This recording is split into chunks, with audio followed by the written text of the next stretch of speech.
Olá amigos, bem-vindos ao fim de semana, o seu magazine habitual e a sua habitual companhia aqui na Vida Nova FM. Recordando que hoje a temática que estamos a tratar é a espeleologia e proteção do ambiente.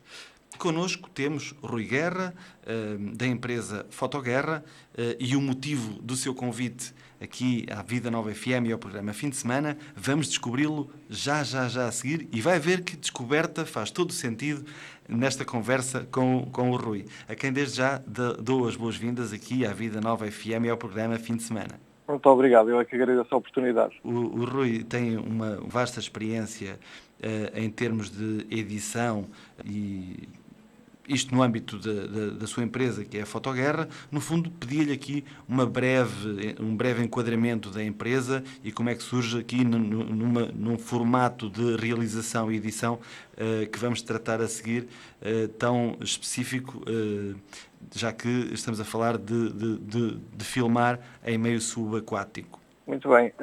A Fotoguerra, portanto, foi uma empresa que nasceu há cerca de 4 anos, sensivelmente. O objetivo e, enfim, a maior parte do nosso trabalho tem a ver com a prestação de serviços de filmagens subaquáticas para todo o tipo de produções, desde cinema, documentários, publicidade, enfim, videoclipes, tudo o que seja necessário fazer debaixo d'água em termos de imagem, nós temos todos os meios e experiência para o fazer. Ela nasceu um bocadinho em consequência do meu passado ligado à fotografia subaquática, ainda não nessa altura ao vídeo. Portanto, eu comecei a fotografar já há umas dezenas de anos, dediquei mais competições de fotografia subaquática, enfim, a coisa correu bastante bem. E, portanto, foi um evoluir até que chegou aqui uma altura que eu achei que queria um desafio novo portanto, enverdei um bocadinho pelo vídeo. E a paixão foi tanta que acabei por hoje em dia me dedicar quase que exclusivamente ao vídeo, embora, claro, continue a fazer fotografia sempre que necessário, mas sem dúvida que a maior parte do nosso trabalho tem a ver com vídeo, digamos, com fotografia em movimento, chamemos assim. Imagino que a técnica utilizada em termos de vídeo e de fotografia seja um pouco distinta. É distinta e ao mesmo tempo é semelhante. Ou seja, em termos técnicos e de conhecimentos técnicos, sem dúvida alguma que o vídeo é muito mais exigente. Temos que, tecnologicamente, temos de saber muito mais coisas do que na parte da fotografia. No entanto, mesmo em vídeo, quando estamos a filmar, e até se olharmos para os créditos de qualquer filme, vemos lá a fotografia ou seja, a pessoa responsável por filmar ou por tudo o que tem a ver com a imagem do filme, continua a ser designado como o fotógrafo.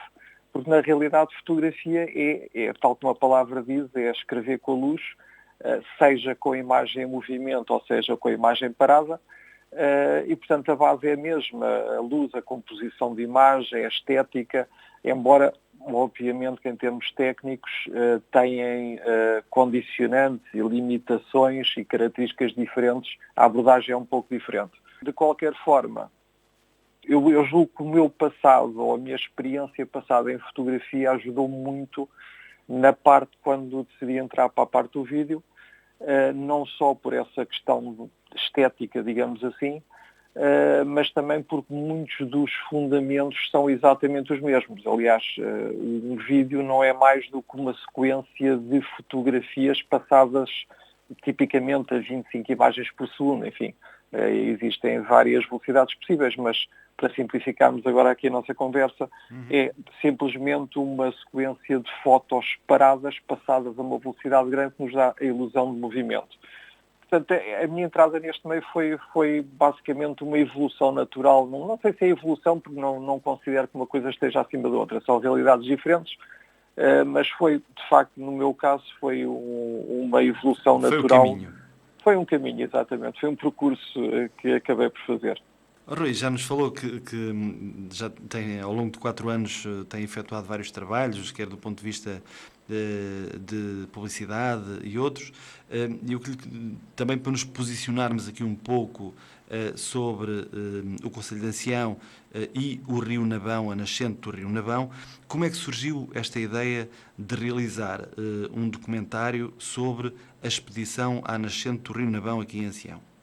Isto é uma história que, enfim, não é uma história longa, mas não houve assim um momento em que, ok, decidi-se vou fazer um documentário sobre a exploração do Rio Nabão. Não foi uma coisa assim. Portanto, eu conheço o João Neves, o explorador subaquático principal desta nascente, há décadas também. Portanto, já somos amigos. Ele tem sido também meu instrutor em diversas áreas de mergulho técnico.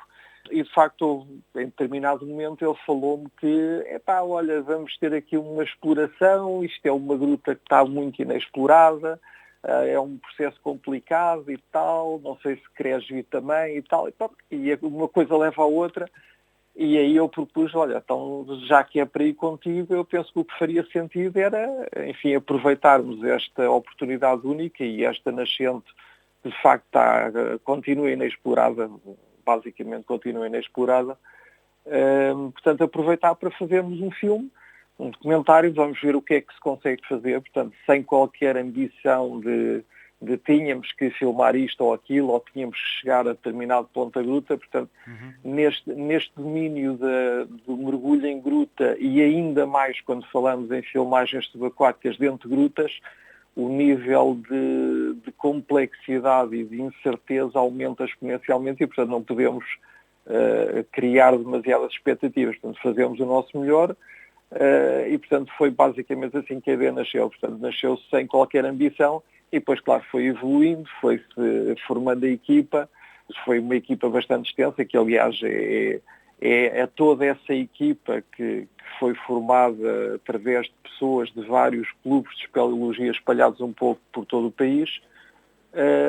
Foi graças ao esforço dele e aos voluntariados dessas pessoas que nós conseguimos fazer esta exploração, porque filmar por si só é complicado, mesmo fora d'água. Basta pensarmos que um simples filme publicitário, simples é uma maneira de falar, mas o filme publicitário que nós vemos na televisão, que demora 30 segundos, 1 minuto por aí, envolve tipicamente uma equipa de 40, 50 pessoas.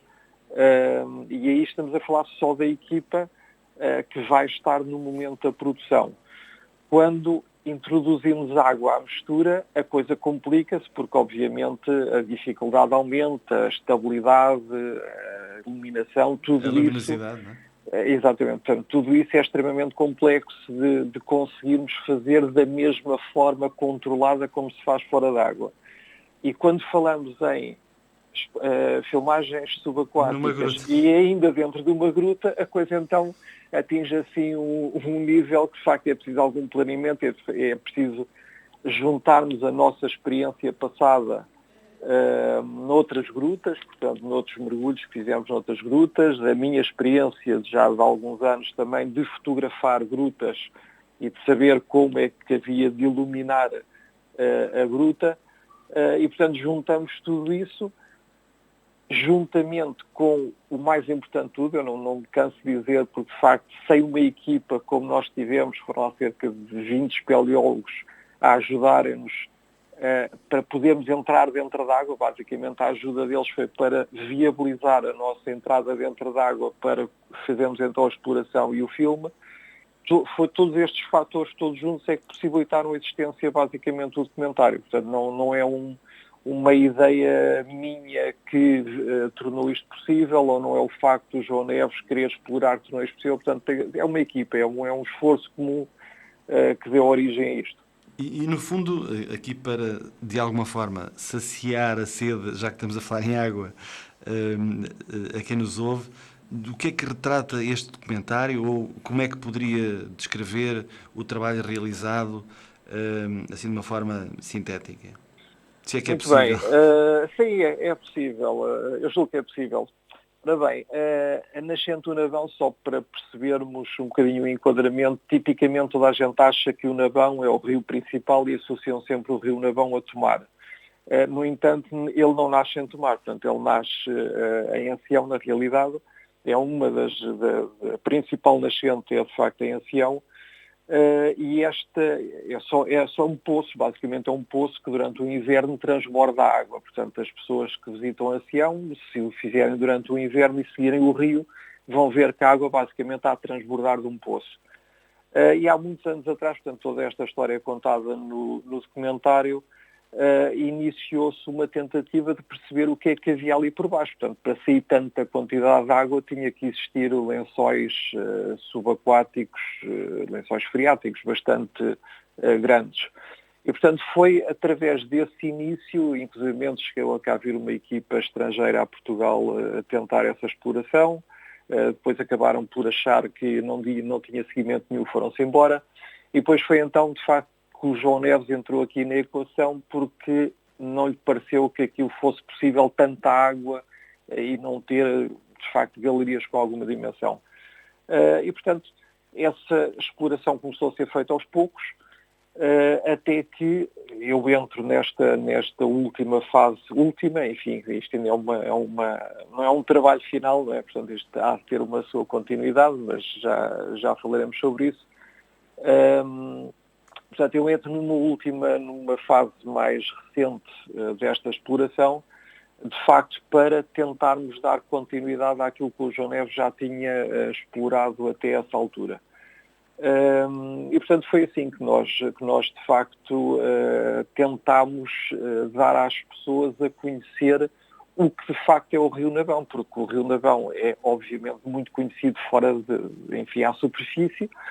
No entanto, muito poucas pessoas imaginam, aliás, a maior parte das pessoas pensa que nem sequer se colocam a questão de, ok, está aqui um rio, mas onde é que o rio começa? Não é? A gente sabe que os rios tipicamente desaguam no mar, ou desaguam uns nos outros, e depois os maiores acabam por desaguar no mar. Mas, de facto, as pessoas não lhes ocorre pensar, então, mas tanta água vem de onde? E este, de facto, é um caso concreto de um rio que, de facto, tem uma dimensão substancial, são galerias muito grandes.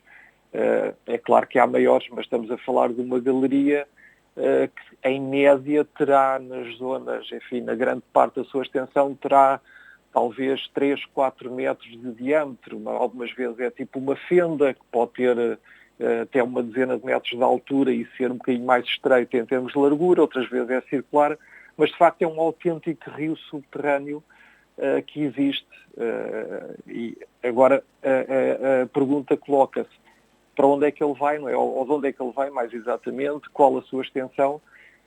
E, portanto, foi um bocadinho a tentativa de responder a isto que nós queríamos conseguir, mas não conseguimos ainda. Portanto, ainda não chegámos ao fim do rio, de facto. Portanto, este documentário que neste momento existe, é o que início mostra, de facto, é o início desta segunda fase de exploração, digamos assim, uma fase documentada da exploração do Rio Navão, sim. Oh, Rui, e quais foram as principais dificuldades que enfrentou a equipa nesta aventura ao interior da nascente cárcica do Rio Navão? Ora bem, a primeira grande dificuldade desta exploração tem a ver com o acesso à água. Portanto, nós vamos fazer mergulho, portanto, como toda a gente sabe, o mergulho envolve garrafas, reguladores, coletes, fatos de mergulho, enfim, aquelas coisas típicas. E quando falamos de mergulho subterrâneo, estamos a falar de um nível de equipamento muito mais complicado, porque nós na gruta não podemos, se tivermos um problema qualquer com o equipamento, não podemos simplesmente subir para a superfície, como fazemos no mar. Portanto, temos que ter redundância de todo o tipo, desde luzes até garrafas para respirar, garrafas de mergulho, aquilo que as pessoas gostam de chamar botijas de oxigênio, claro. Mas que nem são botijas nem têm oxigênio, portanto, na realidade são garrafas de ar comprimido ou de uma outra mistura, mas tecnicamente chamam-se garrafas de mergulho, e portanto temos que levar uma grande quantidade delas para de facto fazer face a qualquer coisa que possa acontecer enquanto estamos a mergulhar. E para colocarmos todo esse equipamento temos que o colocar à beira d'água. Ora bem, o problema aqui é que, neste caso concreto do Rio Navão, nós não mergulhamos lá durante o inverno. que seria a situação mais fácil para termos água, porque a água já está a transbordar do poço. Só que nessa altura a corrente é de tal maneira elevada que é completamente impossível mergulhar contra a corrente numa situação dessas. Para além disso, a entrada, portanto, tem 2 poços principais. O poço que as pessoas tipicamente veem não é o poço de acesso que nós fazemos para o equipamento, porque esse ainda fica relativamente longe do nível da água. Portanto, utilizamos um outro que está num nível mais acima e estamos a falar de um poço que tem 45 metros de profundidade. Portanto, tipicamente, e aqui é que começa a grande dificuldade desta exploração, é conseguirmos colocar centenas de quilos de equipamento, enfim, não são muitas centenas, mas são algumas, equipamento muito pesado, volumoso, algum dele bastante sensível, como é o caso das câmaras, iluminações, por aí adiante, claro. E conseguir baixá-lo por um poço que não é, infelizmente, um poço desobstruído, portanto tem restos de umas antigas escadas de ferro, umas plataformas de ferro que dificultam a deslocação e o descer do equipamento por cordas. E, portanto, essa começa logo aí a primeira dificuldade, é de facto conseguirmos ultrapassar esses obstáculos todos, esse desnível muito grande, e pôr todo esse equipamento ao nível da água. Quando chegamos a esse nível da água, também o nosso espaço, o sítio para nós nos equiparmos também não é do melhor. E depois, a outra grande dificuldade que temos tido é a configuração da gruta, porque não é uma gruta, não é um túnel direito, portanto é um túnel que tanto sobe quase até uma profundidade muito pouca, às vezes 3, 4, 5 metros, como desce aos 40 metros e depois volta a subir outra vez. Ora, isto em termos de mergulho e em termos de descompressão acarreta um problema grande, porque se fosse um mergulho simples, com um perfil linear, digamos assim, ou um perfil, aquilo que nós chamamos de um perfil em U, que é simplesmente descemos, temos o tempo todo no fundo e no final subimos. Portanto, isso é um tipo de mergulho que é fácil de levar a cabo, porque em termos descompressivos é fácil nós conseguimos precaver-nos de qualquer situação que possa ocorrer. Num mergulho ou numa gruta em que temos um perfil que sobe e desce sucessivamente, isso coloca uma série de problemas, porque se nos acontece alguma coisa num ponto longe da entrada, um ponto longínquo da entrada, vamos ter que parar antes de podermos subir até a um nível mais elevado, depois vamos ter uma nova descida bastante funda, depois uma nova subida, portanto isto, em termos logísticos, é bastante complicado. Portanto, são estas, digamos... São muitas nuances. Neste momento são as 2 grandes dificuldades. Do ponto de vista das filmagens, aqui a dificuldade é a dificuldade de filmar numa gruta. É como é que nós conseguimos mostrar ao espectador a gruta por si só, porque tipicamente a noção que nós temos quando estamos a mergulhar numa gruta, temos uma lanterna e apontamos a lanterna e, portanto, por onde a lanterna está a iluminar, nós vemos essa parte da gruta, o resto está tudo escuro. Portanto, essa é a visão, digamos, uma visão em túnel, que é a visão típica de um mergulhador de gruta. Aqui eu não pretendia isso, porque, portanto, eu pretendia mostrar a gruta, de facto, iluminada de uma outra maneira, e, portanto, tive que pensar numa forma de o conseguir para que, de facto, não só as pessoas de Ancião, como, enfim, todos os outros nossos compatriotas possam, de facto, apreciar a beleza da gruta e verem que, de facto, um mergulho em gruta ou a beleza subaquática de uma gruta não tem que ser algo de claustrofóbico, nem tem que ser algo tudo escuro e apenas iluminado num ponto.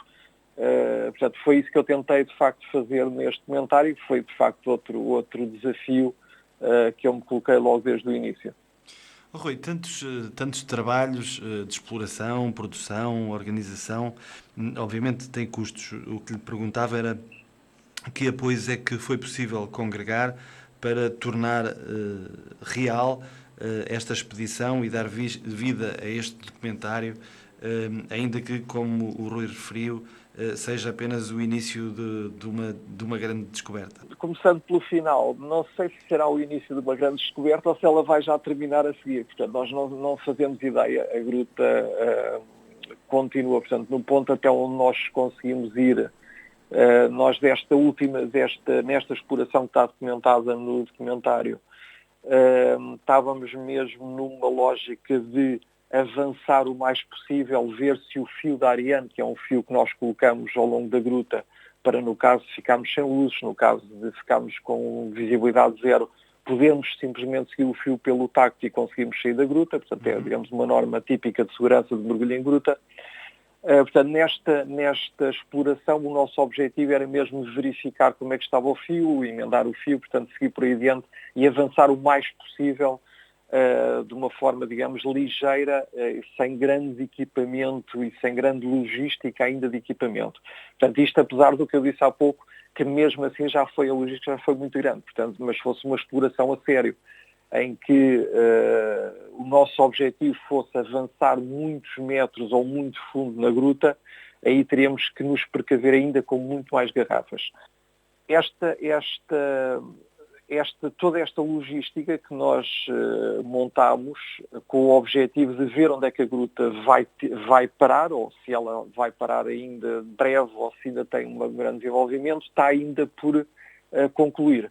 Portanto, é possível que a gruta ainda dê lugar, se calhar, a uma das maiores grutas do país, ou pode ser até que ela termine já. Mas isso só saberemos quando lá voltarmos mais uma vez, ou duas ou três, as que forem necessárias, ou que forem possíveis, porque pode acontecer a gruta afundar tanto que deixe de ser praticável nós continuarmos a exploração. Portanto, essa é, digamos, começando pelo final da questão. A parte dos apoios, essa é a parte complicada mesmo. Essa é a parte ainda mais complicada. Isto porquê? De facto, nós não contámos com o apoio de absolutamente ninguém.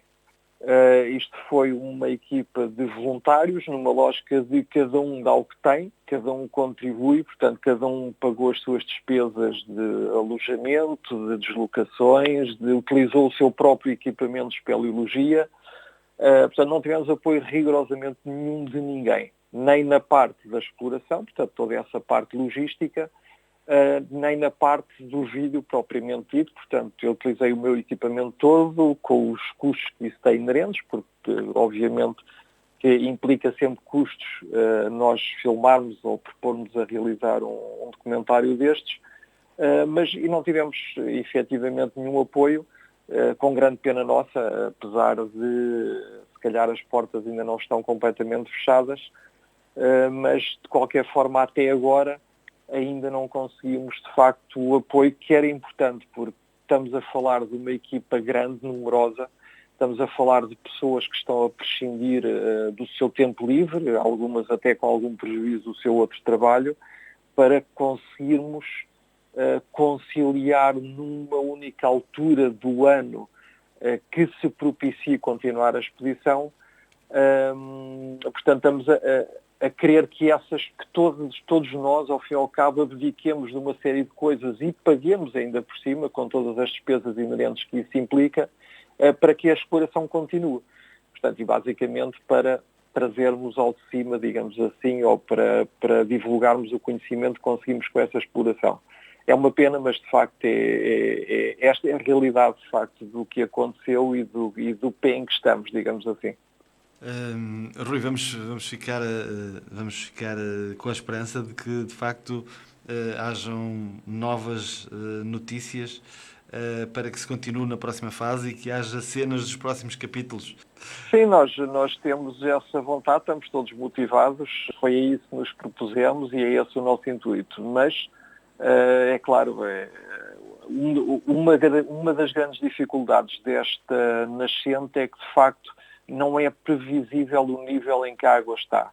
Tipicamente é mais na altura do verão, quando chove pouco, mas ainda assim já aconteceu acharmos que o nível da água estaria bom para continuarmos a exploração e não estava muito acima.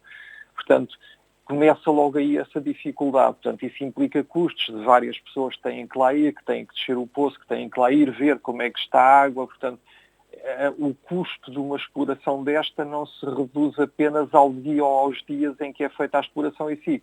Toda a fase de preparação anterior, planeamento, equipamento que é preciso comprar, substituir, manter, tudo isso tem custos, mas continuamos motivados, apesar de não termos até agora nenhum apoio, continuamos motivados com a firme intenção de continuar a exploração e de, no mínimo, contribuirmos para o conhecimento de uma das grandes maravilhas que nós temos e que está debaixo dos nossos pés e que muita gente não imagina sequer que existe. Muito bem, Rui, quase a terminar a nossa conversa. Deixava-lhe agora um breve espaço para deixar uma mensagem a todos os ancianenses e todos os ouvintes da Vida Nova FM, como é óbvio, da região, não só sobre este património natural, mas também, há bocadinho, quando o Rui descrevia sobre a visão claustrofóbica que por vezes as pessoas têm deste tipo de patrimónios naturais, e de facto como é que podem também não ter tanto medo, que às vezes é um bocadinho os dois sentimentos, um sentimento de deslumbre pela beleza natural, mas também de algum medo, porque o tal sentimento claustrofóbico pode entrar no nosso pensamento. A mensagem basicamente é uma mensagem de incentivo, ou seja, a espeleologia, o espeleomergulho, o mergulho em si, como qualquer outra atividade desportiva ou de exploração, não implica que sejamos de alguma forma super-homens ou que sejamos pessoas particularmente dotadas, seja no que for. Simplesmente aprendemos as técnicas, temos a formação certa, seguimos as regras de segurança, portanto é acessível a qualquer pessoa que seja minimamente saudável. A outra mensagem que eu queria deixar, que eu penso que é a mensagem mais importante, e se o documentário servir para isso, eu já fico muito contente, é que de facto é muito importante preservar as belezas naturais do nosso planeta e do nosso Portugal no seu todo, mas particularmente estes lençóis freáticos, estes rios subterrâneos que nós temos a correr debaixo dos nossos pés. É aqui que reside, sem dúvida, grande parte das nossas reservas de água doce, e muitas vezes as pessoas não sabem o mal que lhes estão a fazer. Pensemos que tudo o que é fertilizantes da agricultura, por vezes podas, pedreiras, por vezes descargas de lixo ou de fábricas, tudo isso acaba por se infiltrar com as chuvas e vai acabar por poluir, de facto, estes lençóis. E isso é uma coisa que nós constatamos no decorrer destas explorações. Por vezes nós temos grutas que conhecemos, que vamos lá regularmente, digamos, a título recreativo, ou seja, já não há nada para explorar, mas vamos lá simplesmente para continuar a fazer a prática de mergulho espeleológico.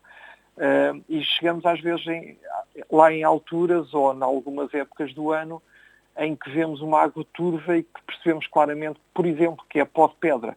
E tipicamente esse pó de pedra vem de pedreiras que estão a montante e que no seu ato de exploração da pedra vão acabando por conseguir que com as chuvas e todo aquele pó da pedreira acaba por poluir e entrar para dentro do curso de água. Outras vezes é mesmo a ação humana propositada. Estou-me a lembrar, por exemplo, noutros locais, como é, por exemplo, a Serra de Aire e Candeeiros, tem muitos sumidores, digamos assim, muitos pequenos cavidades no chão, em que as pessoas, inclusive de antes, não sei se hoje em dia ainda fazem ou não, mas de antes era prática corrente. Se uma vaca, um boi ou uma cabra morria, está aqui este buraco aqui no chão, a gente manda isto lá para dentro. Portanto, ficava longe da vista, longe do coração. E depois o que acontece é que o animal fica ali a apodrecer, depois vêm as chuvas e tudo isso é uma fonte de poluição. Portanto, todo este sistema subterrâneo de grutas a seco e de grutas submersas como este também. Portanto, eu acho que é muito importante não só as pessoas de ancião, como as pessoas em geral, tomarem consciência de que a nossa natureza não termina ali no chão, a nossa natureza continua muito para baixo dela e é de extraordinária importância, tanto mais que cada vez se fala na importância recorrente da água, das reservas de água doce, que são cada vez menores tendo em conta os níveis de poluição que cada vez temos mais, da população mundial a aumentar, do infeliz flagelo dos incêndios que nós recorrentemente temos todos os anos. Portanto, as reservas de água doce são, de facto, uma riqueza muito, muito, muito grande que importa conhecer e que importa, acima de tudo, também preservar. Portanto, essa seria a minha palavra de incentivo para todas as pessoas, para que vejam o documentário, para que divulguem e para que, de facto, se sintam motivadas, se não puderem explorá-lo pessoalmente, pelo menos que no seu dia-a-dia colaborem na sua proteção. Rui, agradecer-lhe, por um lado, parabenizá-lo antes de mais pelo documentário e agradecer-lhe não só o documentário que nos inspira a todos a querer conhecer mais e também com esta mensagem tão bonita de defesa do planeta e de defesa da sustentabilidade do mesmo. Agradecer-lhe a sua presença aqui na Vida Nova FM e no programa Fim de Semana. Muito obrigado pela oportunidade e já agora deixar só a indicação onde é que as pessoas podem ver o documentário. Portanto, o documentário já está disponível online, na internet, no Vimeo e no YouTube. Se fizerem no Facebook também, se fizerem uma busca com Rui Guerra, Fotoguerra ou Ancião Expedição às Profundezas, que é o nome do documentário, vão por certo encontrá-lo. São 30 minutos que eu acho que vale a pena verem. Muito obrigado, Rui. Obrigado, eu também. Bom, amigos, e nós continuamos aqui no Fim de Semana, desta feita com um brevemente musical. Até já!